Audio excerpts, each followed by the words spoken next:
अस्सलाम वालेकुम वरहमतुल्लाहि वबरकातुहू। पांचवें नबी की कहानी हज़रत सालेह अलैहिस्सलाम की कहानी है, जो अल्लाह ताला के पैगंबर और नबी थे।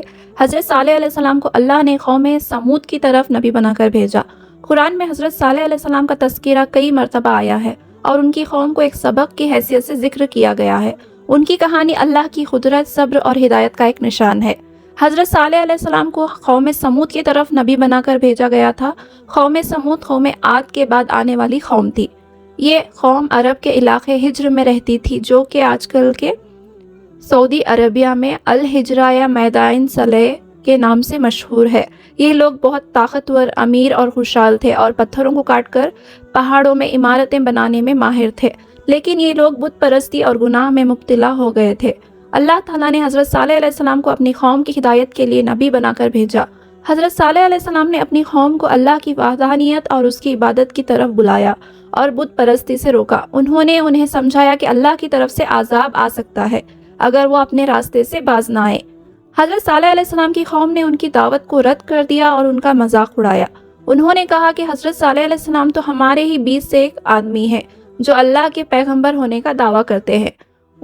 उनके लोग अपने मालो दौलत और इमारतें बनाने की कुदरत पर मगरूर थे और उन्होंने हज़रत सालेह अलैहिस्सलाम की बातों को झूठ और बेमानी करार दिया। उन्होंने कहा, अगर तुम वाकई अल्लाह के पैगंबर हो तो हमारे सामने कोई मौजिज़ा पेश करो।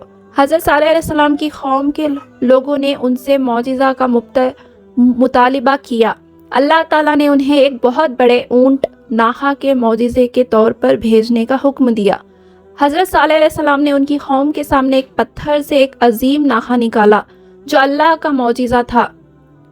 ये नाखा अजूबे की हैसियत रखता था और हज़रत सालेह अलैहिस्सलाम ने अपनी कौम से कहा कि ये अल्लाह की नाखा है, एक बड़ा ऊंट है, इसके साथ बुराई ना करो, इसको कुएं से पानी पीने दो। हज़रत सालेह अलैहिस्सलाम की कौम ने मौजिज़ा देखने के बावजूद भी ईमान ना लाया। उन्होंने अपने गुरूर और इनकार में मजबूती से खड़े रहे और अल्लाह की नाखा ऊंट के साथ ज्यादती की। कुछ लोगों ने साजिश रचाई और ऊंट को कत्ल कर दिया। ये एक बहुत बड़ी गुस्ताखी थी जो उन्होंने अल्लाह की तरफ से आई हुई निशानी के साथ की। हज़रत सालेह अलैहिस्सलाम ने उन्हें इस कत्ल पर खौफ दिलाया और अल्लाह के अजाब से डराया, लेकिन वो लोग ना समझे।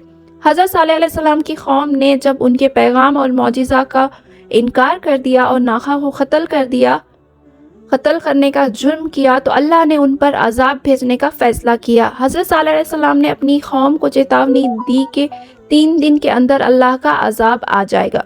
3 दिन के बाद एक जोरदार बूमिंग थंडर और ज़लज़ला अर्थक्वेक आया, जिससे तमाम कौम समूद तबाह हो गई। उनकी इमारतें और उनके घर खाक में तब्दील हो गए और सिर्फ हज़रत सालेह अलैहिस्सलाम और उनके चंद मानने वालों को निजात मिली। हज़रत सालेह अलैहिस्सलाम ने अपनी कौम की तबाही के बाद अपने मानने वालों को अल्लाह की इबादत और उसकी रहमत की तरफ बुलाया।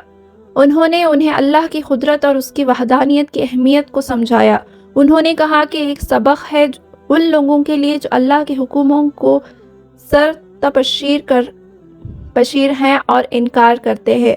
हज़रत सालेह अलैहिस्सलाम की कहानी एक अजीम सबक है कि अल्लाह की निशानियों का इनकार और उसकी नाफरमानी इंसान को तबाही की तरफ ले जाती है। ये कहानी इंसान को समझाती है कि जो वो अपनी कुदरत और मजहबी गुरूर में मुब्तला होकर अल्लाह की रहमत और हिदायत को ना छोड़ दे। ये कहानी अल्लाह की कुदरत और उसके अजाब की यकीन दिलाती है और इंसान को ईमान और तौहीद पर मजबूत रहने की तकलीन करती है। हज़रत सालेह अलैहिस्सलाम की तालीमात तौहीद, ईमान, सब्र और इंसानियत पर इंसाफ और अमल साले की मिसाल है। उन्होंने अपने फ़र्ज़ को पूरी लगान और सब्र से अदा किया और अल्लाह के पैगंबर होने का हक़ अदा किया।